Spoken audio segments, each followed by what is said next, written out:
Jaya Jaya Shri Chaitanya Jaya Nityananda Jaya Advaita Chandra Jaya Gaura Bhakta Vrinda Jaya Jaya Shri Chaitanya Jaya Nityananda Jaya Advaita Chandra Jaya Gaura Bhakta Vrinda Jaya Jaya Shri Chaitanya Jaya Nityananda Jaya Advaita Chandra Jaya Gaura Bhakta Vrinda. Reading from Sri Chaitanya Charitamrita, Adi-lila, Chapter 7, Lord Chaitanya and 5 features. We're starting from text 71. Namo Om Vishnu Padaya Krishna Saya Bhutale Srimati Bhaktivedanta Swami Niti Namane Namaste Saraswati Deve Gauravani Pracharane Nirvishesha Shunyavadi Pashachadesh Arne Shilapapati. So text 71. Prabhu kahe shuna shripad ihara karana Guru more mukha deki karila shashana.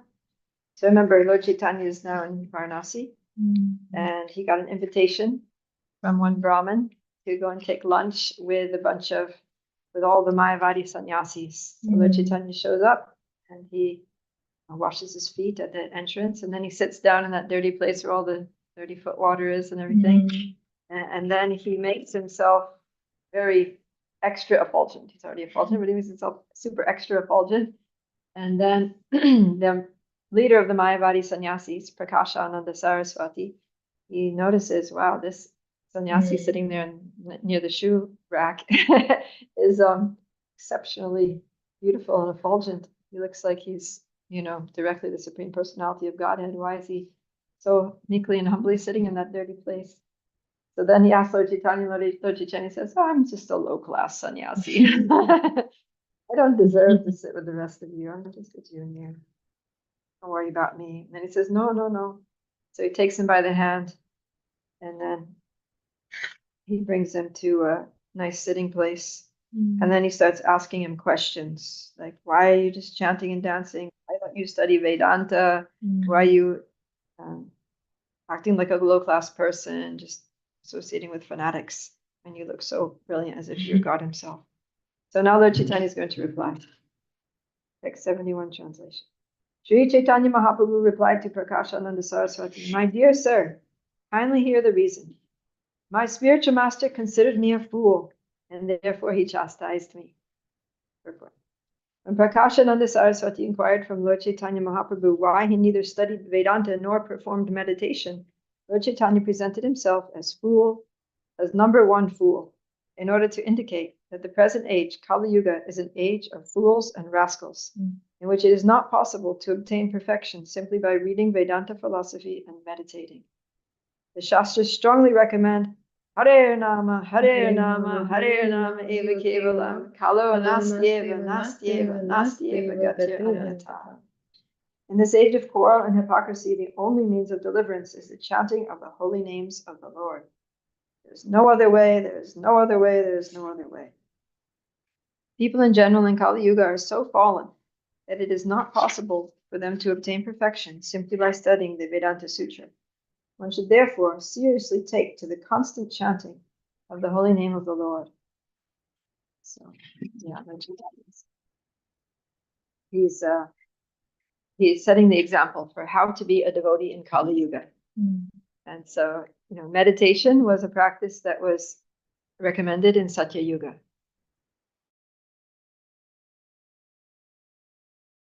I'm not sure it was ever like a recommended practice. We're on Adi 771. But anyways, in Kali Yuga, the Yuga Dharma is to chant the holy names of the Lord. Hare Rama, Rama, Rama, Hare Hare.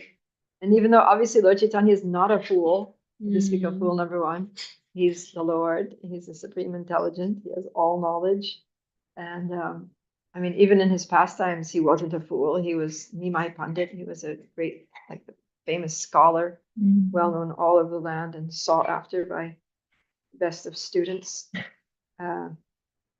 But here he's just setting the example that in this age, he's not a fool and a rascal, but we are all fools and rascals.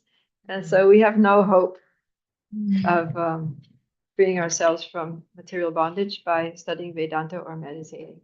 We really have to just like understand our limitations and realize that like we don't have the qualifications for those processes, but we can chant Hare Krishna. And fortunately, this process is so powerful that anyone can do it, any starting point, achieve the perfection of life, provided they chant properly, right? And with sincerity. So this is what Lord Chaitanya is showing by his example. He's taking the position of a Kali Yuga person like us, so that we can understand how to practice spiritual life in this age. Okay, so Morka tumi tomara nahika Vedanta dikara Krishna mantra japa sada e mantra sara. So this is Lord Chaitanya continuing. You are a fool, he said. You are not qualified to study Vedanta philosophy, and therefore you must always chant the holy name of Krishna. This is the essence of all mantras or Vedic hymns. Purport. Sri Bhakti Siddhanta Saraswati Goswami Maharaj comments in this connection. One can become perfectly successful in the mission of his life if he acts exactly according to the words he hears from the mouth of his spiritual master. This acceptance of the words of the spiritual master is called Shrota Vakya, which indicates that the disciple must carry out the spiritual master's instructions without deviation. Srila Vishwanath Chakravarti Thakur remarks in this connection that a disciple must accept the words of his spiritual master as his life and soul. Sri Chaitanya Mahaprabhu here confirms this by saying that since his spiritual master ordered him only to chant the holy name of Krishna, he always chanted the Hare Krishna Maha Mantra according to this direction. Krishna Mantra Japa Sada Ei Mantra Saran. Krishna is the origin of everything. Therefore, when a person is fully Krishna conscious, it is to be understood that his relationship with Krishna has been fully confirmed. Lacking Krishna consciousness, one is only partially related with Krishna and is therefore not in his constitutional position. Although Sri Chaitanya Mahaprabhu is the Supreme Personality of Godhead Krishna, the spiritual master of the entire universe, he nevertheless took the position of a disciple in order to teach by example how a devotee should strictly follow the orders of a spiritual master in executing the duty of always chanting the Hare Krishna Maha Mantra. One who is very much attracted to the study of Vedanta philosophy must take lessons from Sri Chaitanya Mahaprabhu. In this age, no one is actually competent to study Vedanta, and therefore it is better that one chant the holy name of the Lord, which is the essence of all Vedic knowledge. As Krishna himself confirms in the Bhagavad Gita 15:15, Vedischa sarvari aham eva vidyo, Vedanta krit veda vid eva chaham. By all the Vedas, I am to be known. I am to be known. Indeed, I am the compiler of Vedanta and I am the knower of the Vedas. Only fools give up the service of the spiritual master and think themselves advanced in spiritual knowledge. In order to check such fools, Chaitanya Mahaprabhu himself presented the perfect example of how to be a disciple. A spiritual master knows very well how to engage each disciple in a particular duty. But if a disciple, thinking himself more advanced than his spiritual master, gives up his orders and acts independently, he checks his own spiritual progress. Every disciple must consider himself completely unaware of the signs of Krishna and must always be ready to carry out the orders of the spiritual master to become competent in Krishna consciousness. A disciple should always remain a fool before his spiritual master. Therefore, sometimes pseudo spiritualists accept a spiritual master who is not even fit to become a disciple because they want to keep him under their control. This is useless for spiritual realization. Yeah. Oh, it's a big one. So this is because in this situation, somebody could argue, well, I mean, Lord Chaitanya was obviously, objectively, not a fool in any sense, right? And yet his spiritual master said, "You're a fool. You can't study the Vedanta Sutra. You should just chant Hare Krishna." So then somebody could say, "Well, why is my guru saying that, right? Seems like he doesn't really know what he's talking about. Like, doesn't he understand like what a scholar I am, how renowned I am for my knowledge, my learning, my teaching, and all that? Why is he saying I'm a fool?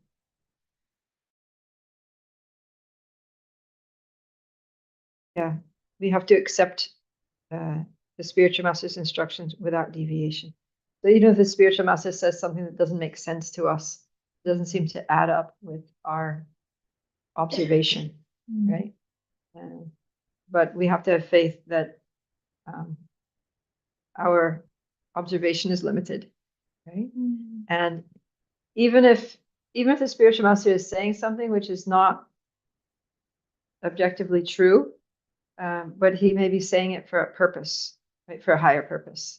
So that was the situation in this case. Not that, Lord Chaitanya actually was a fool, but he didn't understand that he was, and his guru could see that that wasn't the case. But his guru had a higher purpose because he was thinking that, Chaitanya Mahaprabhu, he's also come as, he came for his own internal purposes and things. But one of the reasons that he came was to establish the Yuga Dharma. He came in the place of the Yuga Avatar, and the Yuga Avatar establishes the Yuga Dharma, which is chanting the holy names. So he understood that Tanya had to take this chanting of the holy names very seriously and show the world by his example. This is what you do in Kali Yuga. So this is his instruction, that you chant the names of Krishna. Krishna mantra, the Hare Krishna Maha Mantra, Prabhupada specifies here. Japa sada, always do japa. Do japa of this Hare Krishna mantra.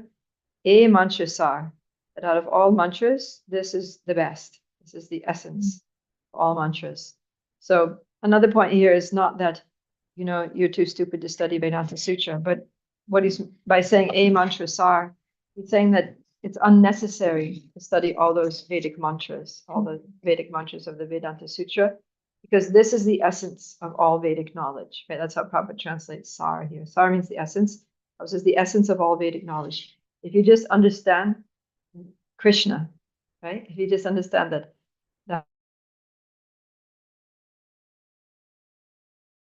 different from his holy names, and these are his holy names, Hare Krishna, Krishna Krishna, Hare Hare, Hare Rama, Rama Rama, Hare. Then what else is left to be known, right? And that's why Prabhupada quotes this Vedaischa Sarvera Hameva Vedyo, Vedanta Krit Veda Eva Chaham. So he's saying that by all the Vedas, I am to be known. So if you know me, why do you have to read Vedanta Sutra? And if you know my holy name, you know me, because I am my holy name. There's no difference between the name and the named. Case of Krishna's holy name. In any case, Krishna is the compiler he's the knower of the Vedanta, and he's the compiler of it. So if you know him, you're going to know, he's going to be able to give whatever knowledge, because the Vedas come from him, right? So if you have a nice, close relationship with Krishna, then whatever Vedic knowledge you need, he can impart to you from within your heart. Right? That's what he says. Tesham satati yuktanam bhajitam pratipurvakam dadami buddhi yogam tam yenamam upayantite. That to those who are devoted to serving him with love, he gives the intelligence, he gives the knowledge, whatever knowledge the devotee needs to be able to come to him. So we don't have to waste our time studying all those Vedanta Sutra, these different mantras. We just chant Hare Krishna, and we study the scriptures that are directly related to Krishna, right? Like Srimad Bhagavatam, Chaitanya Charitamrita, Bhagavad Gita. Directly the words of Krishna, instructions of Krishna, or pastimes about Krishna, his incarnations. And that way we develop our relationship with Krishna, we awaken our love for Krishna, and that's the perfection of life, right? That's what all the Vedas are for. So no need to do too much studies of these other things. So yeah, so that this is how we can see that even though the spiritual master is saying something that doesn't seem to be even true, but he understands like the higher purpose. And so he's not just Ishvara Puri, as Lord Chaitanya's guru, knows that he's not just he's not just instructing this one individual disciple to try to help this disciple go back to Godhead or something, like the way an ordinary guru would to an ordinary disciple. But this is the Lord, this is the Yuga Avatar, and he is instructing the world. Right? He's instructing everyone for the rest of Kali Yuga that you're all fools. Don't worry about Vedanta Sutra. Just chant Hare Krishna. This is the process for this age. Okay? All right. Do you want to keep going or should we pick it up? You want to pick it up, Kritika? Yeah. Okay. One One, who imperfectly knows Krishna consciousness cannot know Vedanta philosophy. A showy display of Vedanta study without Krishna consciousness is a feature of the external energy Maya. And as long as one is attracted to the inevitabilities of this ever-changing material energy, he deviates from devotion to the Supreme Personality of Godhead. An actual follower of Vedanta philosophy is a devotee of Lord Vishnu, who is the greatest of the great and the maintainer of the entire universe. Unless one surpasses the field of activities in service to the unlimited, one cannot reach the unlimited. Knowledge of the unlimited is actual Brahma Jnana, or knowledge of the Supreme. Those who are addicted to the creative activities and speculative knowledge cannot understand the value of the holy name of Lord Krishna, which is always completely pure, eternally liberated, and full of spiritual bliss. One who has taken shelter of the holy name of the Lord, which is identical with the Lord, does not have to study Vedanta philosophy, for he has already completed all such study. One who is unfit to chant the holy name of Krishna but thinks that the holy name is different from Krishna and thus takes shelter of Vedanta study in order to understand him must be considered a number one fool. As confirmed by Chaitanya Mahaprabhu by his personal behavior and philosophical speculators who want to make Vedanta philosophy an academic career are also considered to be within the material energy. A person who always chants the holy name of the Lord, however, is already beyond the ocean of nescience, and thus even a person born in a low family who engages in chanting the holy name of the Lord is considered to be beyond the study of Vedanta philosophy. In this connection, Srimad Bhagavatam 3:33-7 states, Aho bata svakoko to gariyan yaj jiva gre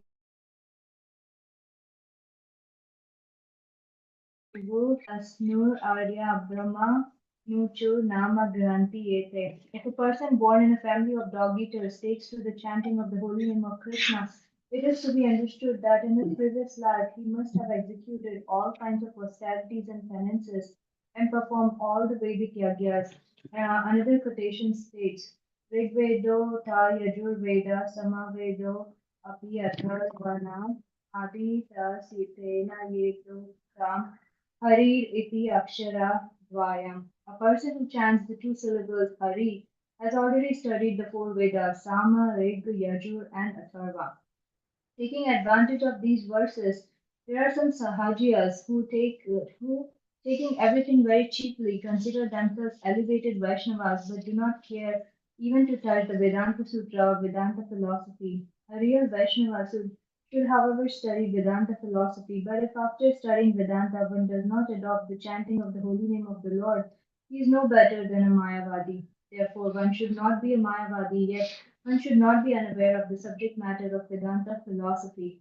Indeed, Chaitanya Mahaprabhu exhibited his knowledge of Vedanta in his discourses with Prakashananda Saraswati. Thus, it is to be understood that a Vaishnava should be completely conversant with Vedanta philosophy, yet he should not think that studying Vedanta is all in all, and therefore be unattached to the chanting of the holy name. A devotee must know the importance of simultaneously understanding the Vedanta philosophy and chanting the holy names. If by studying Vedanta one becomes an impersonalist, he has not been able to understand Vedanta. This is confirmed in Bhagavad Gita 15:15. Vedanta means knowledge. The ultimate end of knowledge is knowledge of Krishna, who is identical with his holy name. Cheap Vaishnava Sahajiyas do not care to study the Vedanta philosophy as commented upon by the four Acharyas. In the Gauriya Sampradaya, there is a Vedanta commentary called the Govinda Bhashya, but the Sahajiyas consider such commentaries to be untouchable philosophical speculation, and they consider the Acharyas to be mixed devotees. Thus, they clear their way to hell. Oh. Heavy last line, yeah, the first word. So, yeah, but this is a good point Prabhupada is making here is that because Krishna is very clear that the goal, the purpose of studying Vedanta is to understand Krishna. So if you study Vedanta your whole life and you don't come to accepting Krishna as the Supreme Personality of Godhead, then what was the use of your studying Vedanta? Right? But if you chant Hare Krishna and then you understand that Krishna is the Supreme Personality of Godhead, then what is your use of studying Vedanta? Mm. So, but then let's say someone who, maybe they're an impersonalist, but they're uh, open-minded. They study Vedanta and they get something there which sparks their devotion, and then they meet a devotee and become a devotee. Then their study of Vedanta was useful. Or if you are a devotee, and let's say, there are some devotees who are very scholarly and they have very, very keen, hungry intellects, and they like to read a lot of things. So someone who's already a devotee, he's not studying Vedanta to know who is God. He already knows Krishna is the Supreme Personality of Godhead and I'm his servant. But he's studying Vedanta to have a very strong philosophical basis so that he can, speak to scholars and convince them that Krishna is the Supreme Personality of Godhead, right? Like Lord Caitanya is going to do. So it's not that, we're banned from studying these things, but the point is that we don't have to. If we chant Hare Krishna, everything is good. But if we have a inclination to read and to study, then we can study scripture, all good.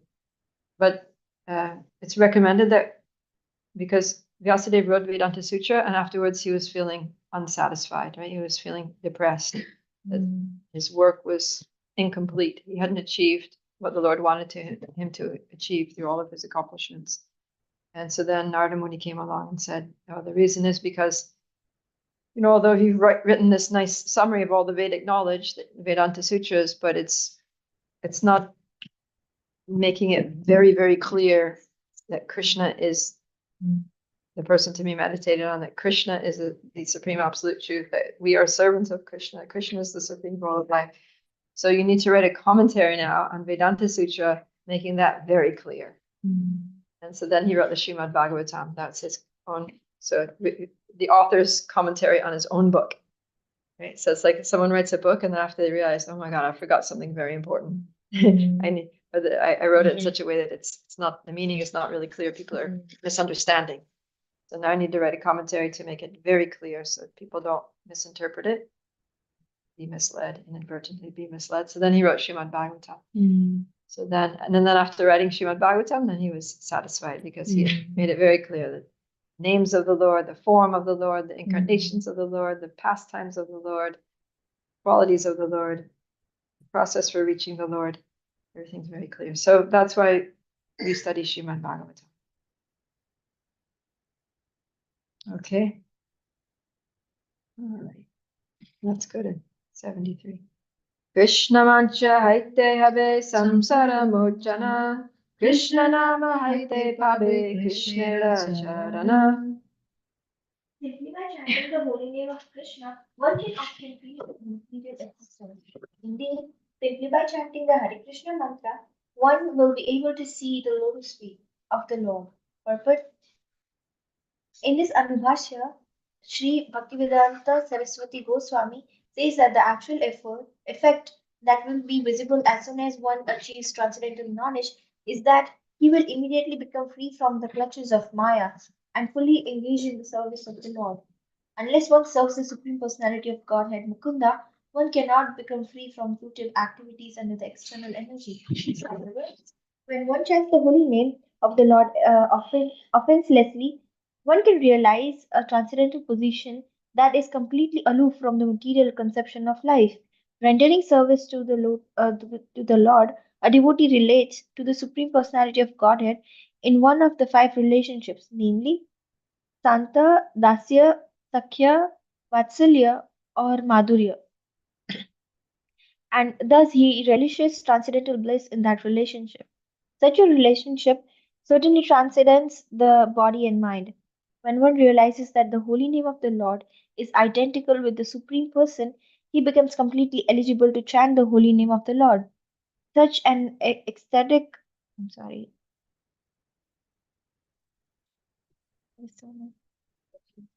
chanter and dancer must be considered to have a direct relationship with the Lord.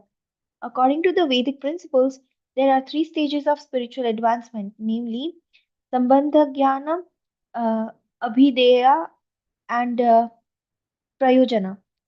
Sambandha Jnana refers to establishing one's original relationship with the Supreme Personality of Godhead. Abhideya refers to acting according to that constitutional relationship, and Prayojana is the ultimate goal of life, which is to develop love of Godhead. Prema Puma Mahan. If one adheres to the regulative principles under the order of spiritual master, he very easily achieves the ultimate goal of his life. A person who is addicted to the chanting of the Hare Krishna mantra very easily gets the opportunity to serve the Supreme Personality of Godhead directly.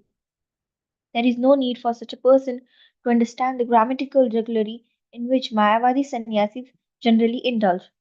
Sri Shankaracharya also stressed this point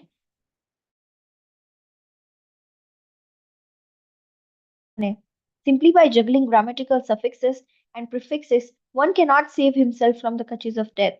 Grammatical word jugglers can bewilder a devotee who engages. I'm sorry? Cannot, sorry. The grammatical word jugglers cannot bewilder a devotee who engages in chanting the Hare Krishna Mahamantra.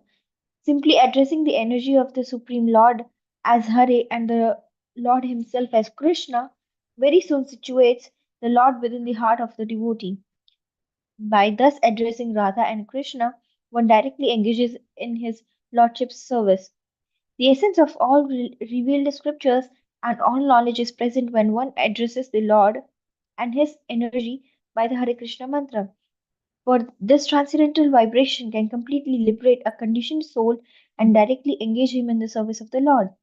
Sri Chaitanya Mahaprabhu presented himself as a grand fool, yet he maintained that all the words that he had heard from his spiritual master strictly followed the principles stated by Vyasadeva in Srimad Bhagavatam 176.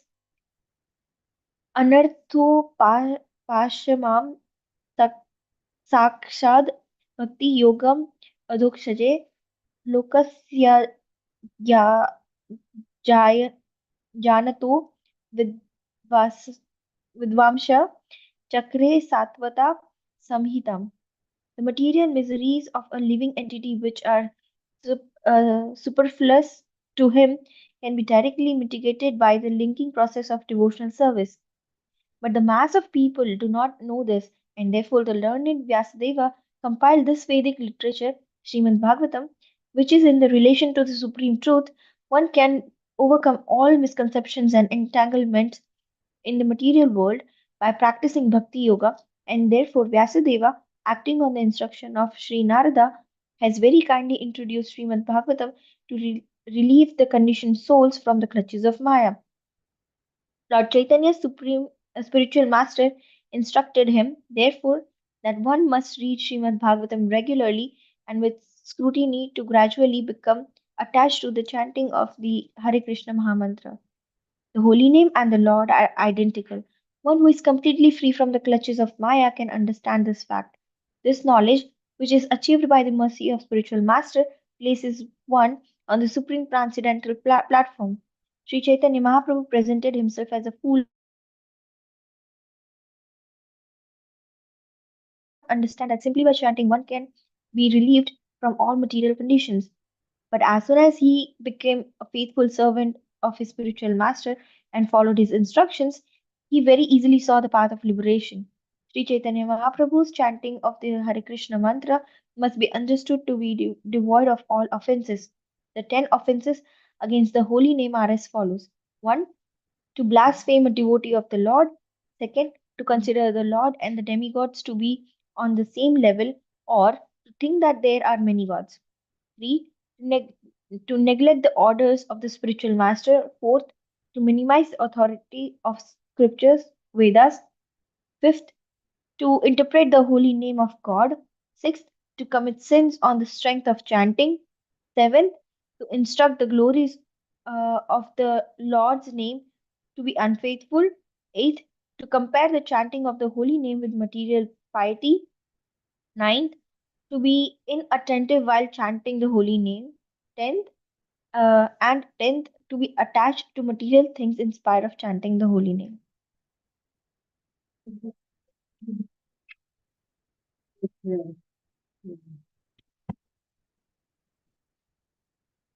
That's chanting the holy name of Krishna, you get free from material existence. So, yeah, by the mercy of the Lord. Because Krishna says, Sarva Dharma Pratyajya Mamikam Sharanam Praja Aham Tvam Sarva Papebhyo Mokshayishami Ma Shuchaha. We just give up everything else and surrender to Him, and He's going to free us from all sinful reactions, all material entanglements, all attachments. So in this age, surrender to Krishna means that we surrender to chanting Hare Krishna at least 16 rounds a day. And then by doing that, because we get free not just from our material entanglements, but we also get free from our material misconceptions about life and about who we are. So right, under the spell of Maya, under the Lord's material illusory energy, we're thinking that we're this body, thinking that things related to this body are mine. And yeah. So this is all illusion because we're not the body. This body is just a temporary thing. So we get free from these material misconceptions and we gradually start to understand who we really are. So one thing is negating the negative, or eliminating the negative, and getting rid of all of our wrong conceptions. And then the other thing is realizing the right conceptions, right? So it's not just that we throw away all the garbage, but we also bring in all the beautiful things. It's like when you buy a new house, let's say you get a house and, it's an old house that was previously lived in, and the previous tenants just left a lot of their junk in it and stuff. The landlord didn't bother cleaning out. He's just like, all right, I can't deal with that. You just buy it as is and you can do whatever you want with it. I'll give you a discount. You hire your own cleaners, whatever.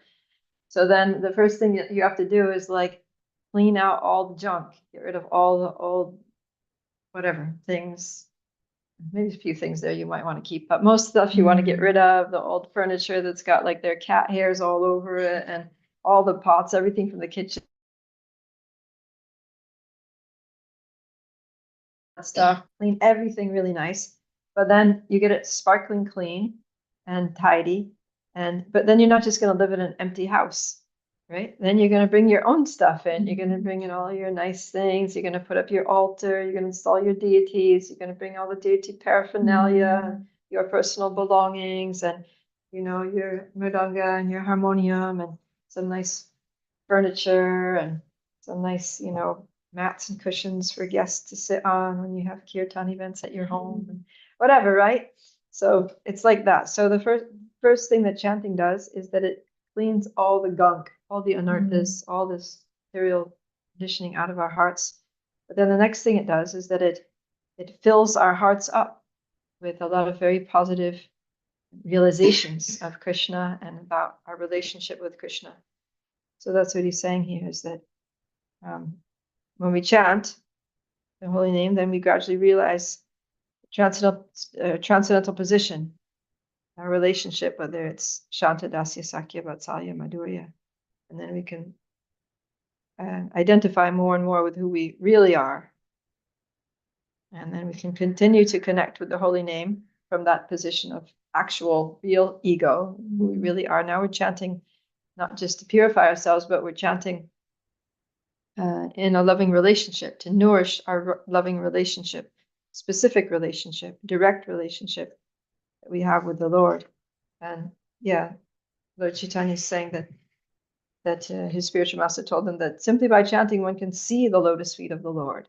So it's not just a theoretical thing, but if we go on chanting, we can actually see the Lord. We can just see him. So the Lord appears for the sincere devotee like that. And we see that happens many times in Srimad Bhagavatam. The Lord is again and again appearing in different situations for his devotees, sometimes in urgent situations, sometimes not in urgent situations. He's just appearing to help them out.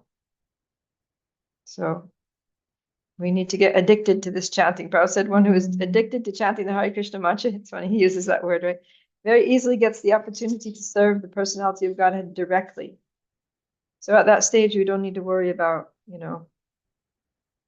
Vedanta Sutra. It's like you realize the Vedanta, you realize Krishna. He's like standing there in front of you, you're serving him, you're talking to him, he's talking to you.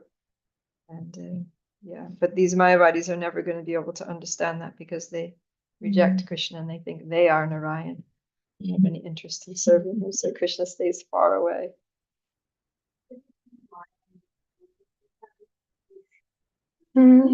Well, the reason there's Maya is because we wanted to forget Krishna, so it's our fault. We had this desire to. Because I just feel like, okay, we understand the philosophy. We also like chanting. We are like, okay, when we are chanting, we're really chanting. And yeah, we are like really into this thing. But then there comes Maya, who is like distracting, like telling it's not true. But although you know it's true, she tells you like it's not true. And then you're like, you're thinking, so that's like so distracting. Yeah. Yeah, Maya comes on to test us. Right? Are you sure you want to chant? Are you sure you want to? Let's have some fun. So many other options out there. Come on, you're young, you've got money, you got freedom. This is America, a place of enjoyment. Oh my Hi. So yeah, but we really have to understand that these things are just like Krishna says, yehi sam sparsha jabo nateshu te buddha. Says that an intelligent person does not take part in the sources of misery, which are due to contact with the material senses. So they're saying that this, you think you're going to get pleasure from, getting, achieving the objects of the senses, basically enjoying your senses through material things in this world. But he's saying that that's actually the path to misery. Those sense enjoyment is the source of misery. Why? Because those so-called pleasures, you might get some little gratification, momentary gratification, but they have a beginning and an end. They have a very quick experience. You get a new thing, and then after a while, you're just like, okay, next. Or whatever, you get something that tastes good, or sounds good, or looks good, or whatever, and after a while, you get sick of it, or it gets old, or it's just done. And it's gone. So like that, it always leads to disappointment and misery. And so this verse that he quotes is, I really like this verse from Bhagavatam, Anarto Pashamam Sakshat. It says that the material miseries of the living entity are actually superfluous to us. Like, superfluous means unnecessary. This is like extraneous to our actual position. Like, we should not be experiencing material miseries. Like, the soul does not experience material miseries. So it's totally unnecessary for us to it's unnecessary, it's unnatural, and it's not even a thing. It's like the soul actually doesn't experience material misery. It's all in the mind. So he's saying that these material miseries are actually superfluous to the living entity, and they can directly be mitigated. Miseries can immediately be mitigated or alleviated by the linking process of devotional service. So all we need to do is perform devotional service, and we can get free from these material miseries because we purify the mind and we become sane, basically. But then he says, but the mass of people do not know this, and therefore I wrote the Srimad Bhagavatam. Sri Vyasadeva talking. Saying people don't know that there's suffering, so many miseries. They don't have to suffer. They're not meant to suffer. This suffering is unnatural. It's abnormal. It's a diseased condition. They need to get well. But they don't know that there's an option. They don't know that not suffering is even an option. Because all they see is everyone suffering, and they just take it to be normal. It's just expected. You just accept it. You just live with it. Right? But it's like, no. Right? Like, I have this cataract now. So like, I've been suffering for months because my vision is all blurry and all foggy and everything. And it's like, I can stay with it, right? And suffer and be miserable and can't see and can't do a lot of things. And it'll probably just get worse. But then, you go to the doctor, he's like, all right, so you don't have to stay with that. There's a very easy solution. There's a 10-minute surgery. You're good. You're going to see crystal clear after that. So it's like that. It's like you don't have to suffer. This is not natural. Your vision as it is now is not natural, and we can fix it. Maybe you didn't know, right? Like if people didn't know that this surgery was a thing or what the problem was, it's like this is very fixable. We can just fix it. The Vyasas are saying you don't have to suffer. You don't have to suffer anything. There's a fix to this, and the fix is bhakti yogam. Bhakti yogam adokshaje. So Bhagavatam is telling us how to solve the problems of material miseries once and for all. And the main devotional service in this age, Lord Chaitanya says in Chaitanya Charitamrita later, he says that out of all the 9 processes of devotional service, this chanting of Hare Krishna is chanting the holy names of the Lord is the most important. So that's why.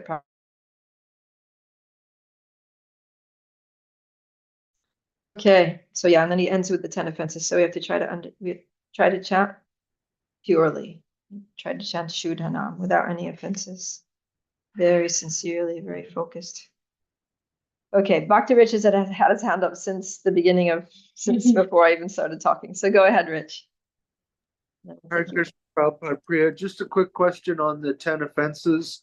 Yeah. For example, if I lose my temper and I am rude with someone, and I regret it later, and I haven't apologized to the person, but then I later on in the day I say to myself, I want to chant, ask Krishna for forgiveness or to, help me with the sin that I committed. Is that considered chanting on the strength or being sinful on the strength of chanting? I don't know how to say it properly. No, I mean being sinful on the strength or thinking that it's okay. Like, yeah, the problem with that, when that becomes an offense is when you want to do some sinful activity or you want to just, insult someone, and then you do it, and then you think, yeah, no problem. I'll just chant Hare Krishna and I'll be good.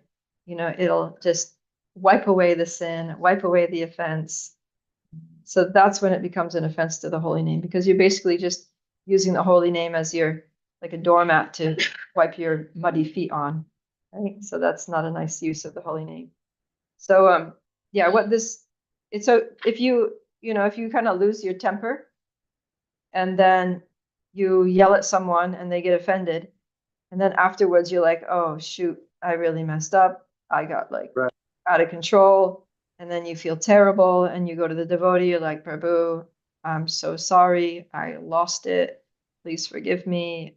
And then you're like, later on, you're like praying to Krishna while you're chanting, please help me to control my mind. Help me to control my senses. Please give me the, equanimity of mind to not offend people. Help me to appreciate devotees. Then, that's like you're taking shelter of the holy name, right? To improve. So see how that's a very, very different attitude. Thank you, Prabhupada Priya. Okay, Prayushi? When we were discussing about material miseries of a living entity, which I spoke question. Yeah. I got a question. Like, are the emotions which we feel sometimes are materialistically, and that's also cause of some way, it's a cause of misery, but being emotional itself is materialistic. I mean, it's not that all emotions are material, right? Like maybe like a couple weeks ago, I was giving a class, right, about material emotions and spiritual emotions. So yeah, generally in the conditioned state, our emotions are material and they're just coming from the materialistic mind and the false ego, right? So if someone says something and it aggravates my false ego, then, some emotions come up in my mind and I'm upset or I'm distressed or I resent that person or whatever, right? So yeah, those emotions are not very helpful. But then also, pure devotees also have emotions. It's not that they're emotionally numb. They have emotions, but their emotions are for Krishna, right? They become enlivened in the service of Krishna. They become ecstatic in kirtan. They feel love for Krishna and his devotees, and they get upset. They might get angry if somebody offends a devotee or offends Krishna, blasphemes Krishna, like that. So yeah, in whatever state we're in, we have emotions. It's just the nature of the being, right? Because Krishna has emotions and we're parts and parcels of Krishna. So we're always going to have emotions. It's just whether our emotions are pure or impure.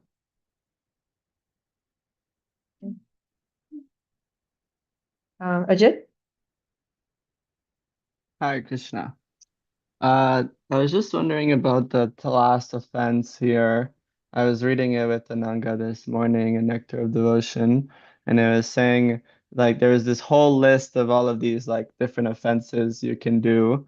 Then it was at the end, Prabhupada says, well, by chanting Hare Krishna, you can like mitigate these offenses, but if you commit offenses against the holy name, there you cannot be saved, like you're cooked, And so we're like, all right, we should really focus, okay, on these offenses. And as I'm reading the 1, 2, 3, 4, 5, 6, 7, 8, 9, I'm like, okay, I could do this. But then 10 seems like a lot.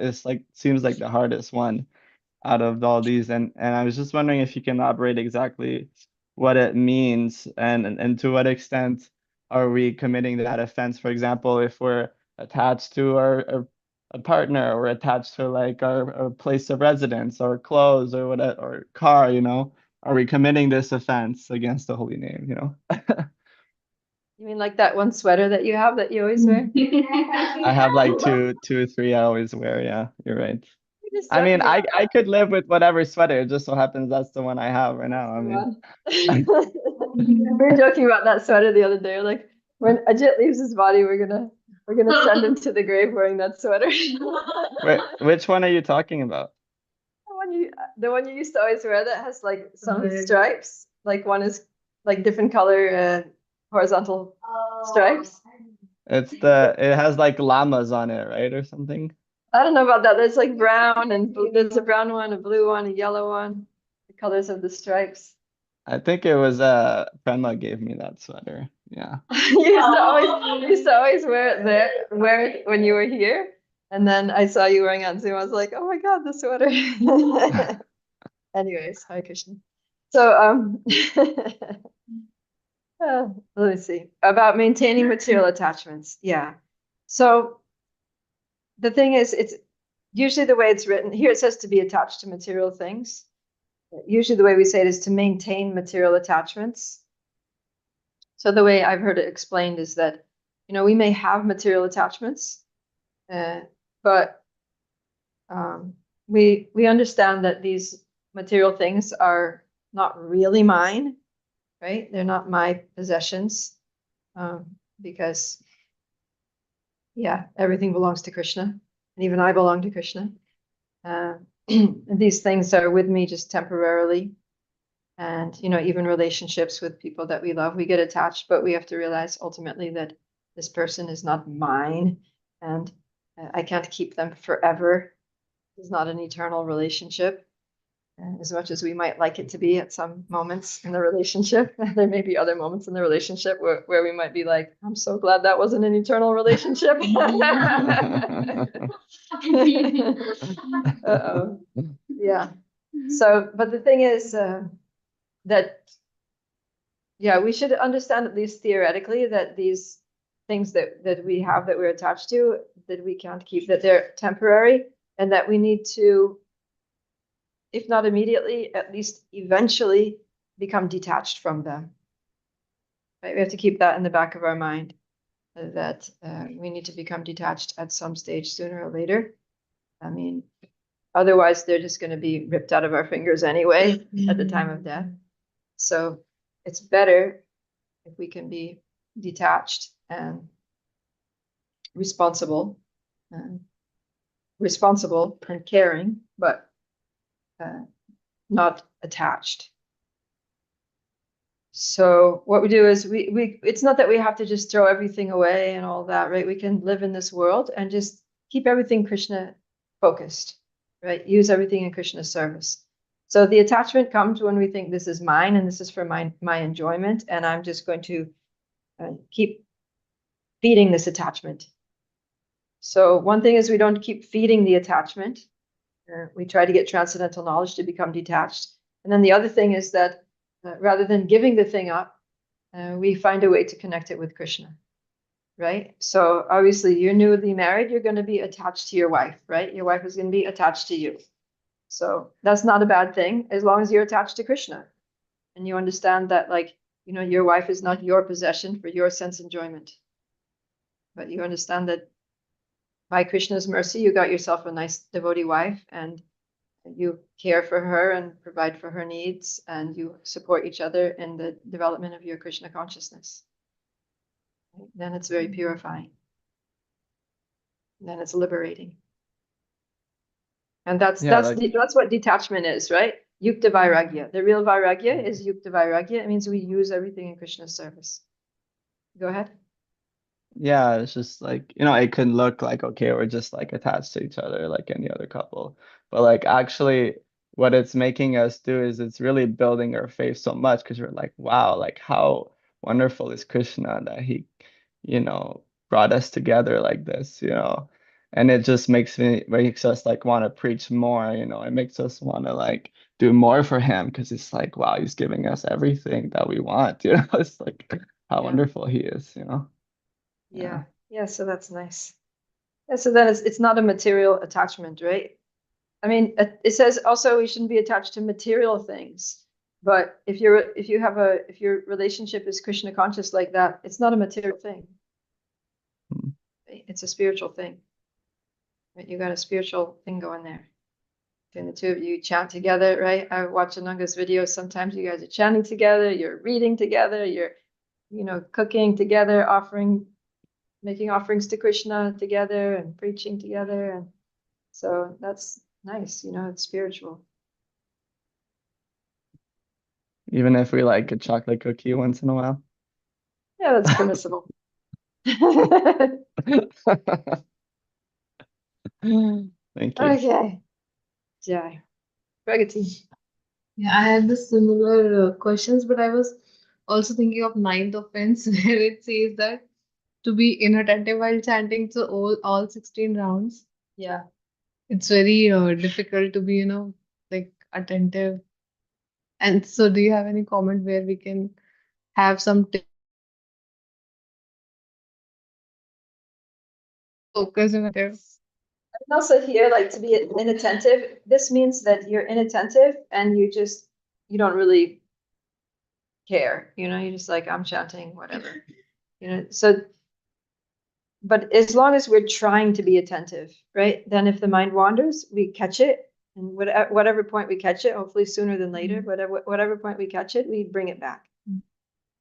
So we have to try to be like an observer of our mind. We're trying to be Krishna conscious, but we're also paying attention to our mind. That it's kind of like, if you, if you're working on something, if you have some task to perform, and then you have somebody that's helping you, right? But they're like a little spaced out. Maybe there's a child who's helping you, or someone with like really bad, I don't know, ADHD or something. They're just all over the place. They can't like stay still. They're very restless or something.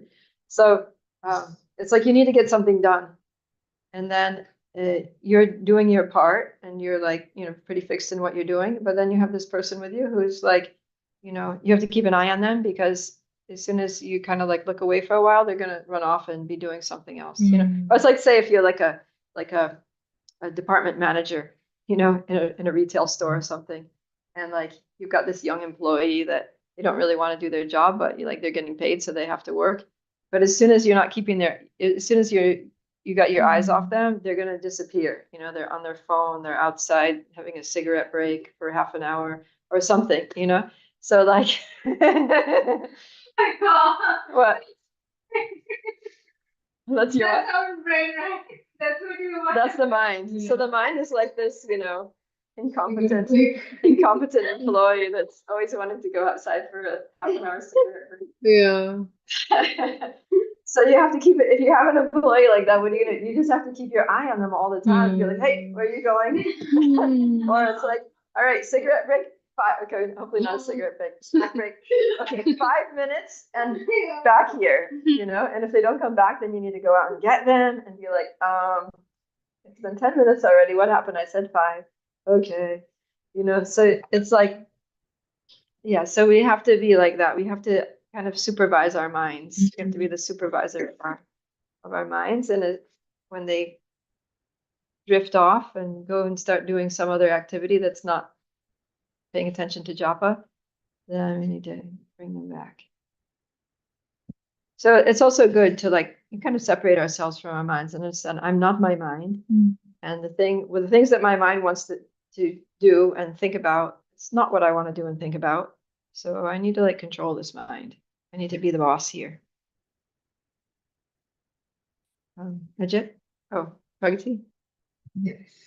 So it's related to the detachment point when you said, so you said that you have to feed, like you have to practice detachment Yeah. and keep feeding that detachment. So, for example, your partner or your wife, it's very normal that we are attached. And so how do we be balanced? Like keep feeding, how to, what do you mean by keep feeding the detachment? How can we practice that? Yeah, just by knowing that, like, you know, you have to be a little detached, because sometimes the person's going to do things that you don't really like, that happens in a relationship. And then you just need to be like a little detached. You're like, all right, tolerate it. And, it's not the end of the world. And yeah, that's what it is, like in relationships, you have to be detached because you're going to have to be separated from that person at some point. So detached doesn't mean that you're not loving, that you're not caring, that you're not affectionate, that you're not responsible. It's none of those things. Detachment is something that's like in the back of your mind. The person doesn't see like in Bhagavatam, there's examples of householders like who was it? Priyavrata. Okay, Priyavrata Maharaj. If you read that section about Priyavrata Maharaj, he's like it says, when the queen would eat, the king would eat. When the queen would go to sleep, the king would go to sleep. When the king would walk, It's when the queen, it's like, is that Paranjana? Paranjana, yeah. Paranjana.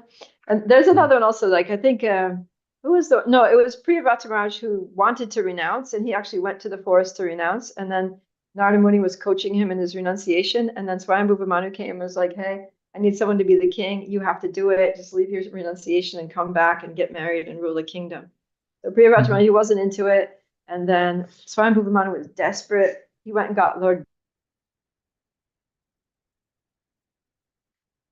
Look, one's got to rule the kingdom. There's no one more qualified than you. You, after all, are the son of Manu. He's your father. You have to do it. So then he said, okay, so you don't have to choose between between renunciation and being the king. You can do both, right? You serve as the king. You rule the kingdom with detachment. So then he did that, and he got married, and he had children and everything, and he was a great king.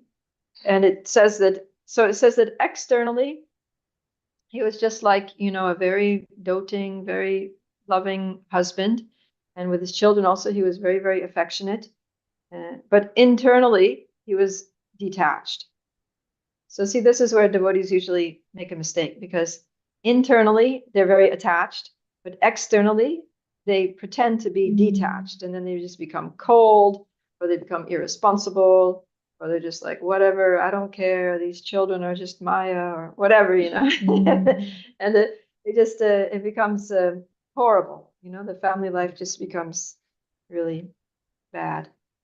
So that's the total opposite of what we should be doing. We should be externally very affectionate, very caring, very loving, and responsible, but internally detached, knowing that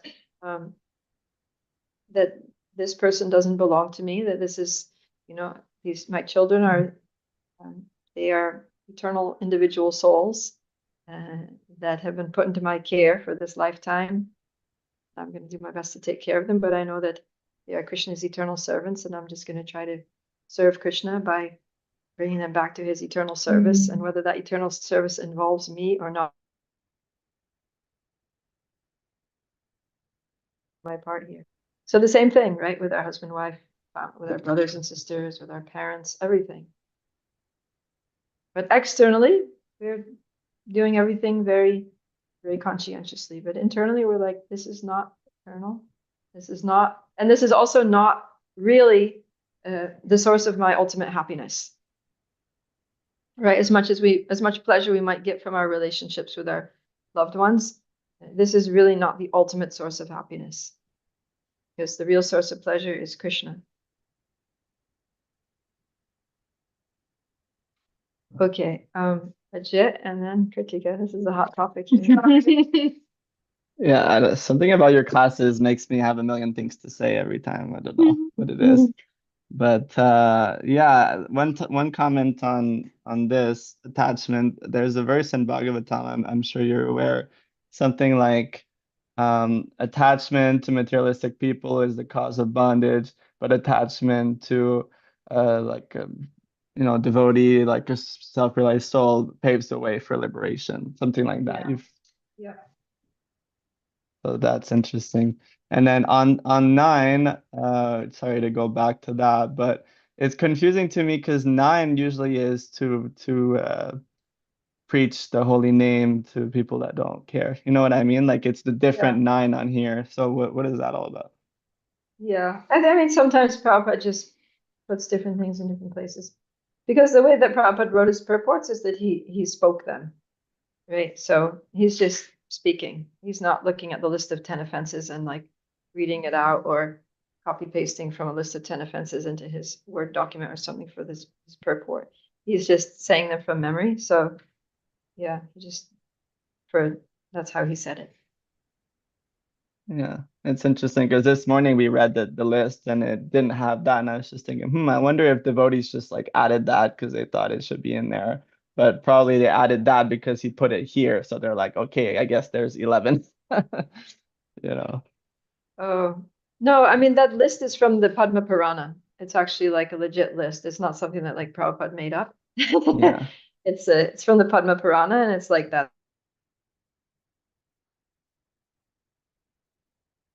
I'm not sure if it's also an offense to be inattentive while chanting, if that's from the Padma Purana as well. I'm not, because I read also there's a book about Bhaktivinoda Thakur, right, on Haridas, where they go through all of these. I forget what it's called. Harinam Harinam Chintamani. Chintamani. Yeah, and they go through all of these, and I don't remember being inattentive to be there.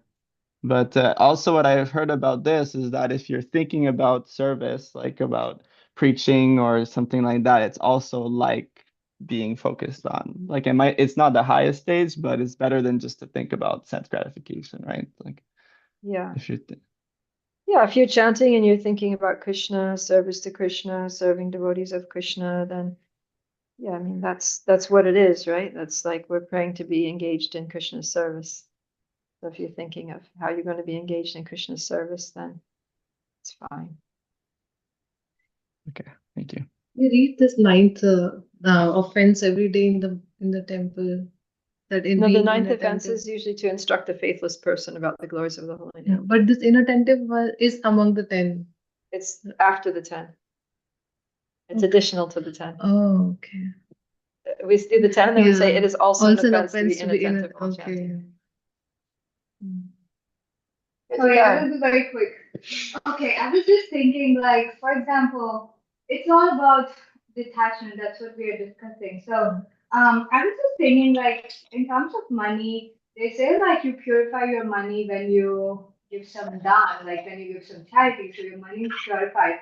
So I was just thinking in terms of relationship, like how the relationship can be purified. Like there has to be a way, like if you are doing certain things in a relationship, then the relationship is going towards more purification. So like, are there any activities that you do, or like what do you do to purify the relationship? Like, is there anything? I mean, you just keep Krishna in the center. You serve Krishna together, you chant together. You do all the purifying processes of bhakti together. And then there are also specific things like for householders, if you're talking about like a married couple relationship. So then there's some specific things for grihastas, like grihastas should give in charity, and grihastas should, feed people, should like invite hungry people for prasadam and things like that, right? Like the grihasta after cooking is supposed to open the door and yell, "Anybody hungry?" Whoever comes, they have to feed, even if they don't get to eat anything. Sometimes we would do that. When I was living in Mayapur, our apartment was there, right in the Grihasta area, right near the park.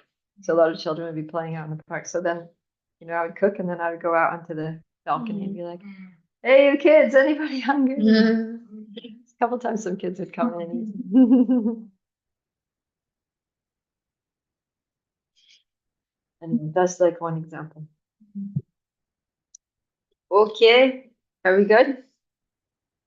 Nice hearing these. We had some long purports. Prabhupada was very inspired, obviously, by this section, talking all about the holy names. We will continue. I think we won't have class tomorrow, because tomorrow afternoon I'm getting my first of my cataract surgery on my eyes, and that's going to be in the afternoon. So probably 1, I'll just probably be getting back at 4 o'clock. 2, I'll not be in any state to class. So let's see what happens maybe on Friday. Good already. Okay. All right then. Sri Chaitanya Charitamrita ki jai. Jai. Sri Krishna Bhagavan Goswami ki Jai. jai. Jai. Srila Prabhupada ki jai. Jai. Jai. Om Priya ki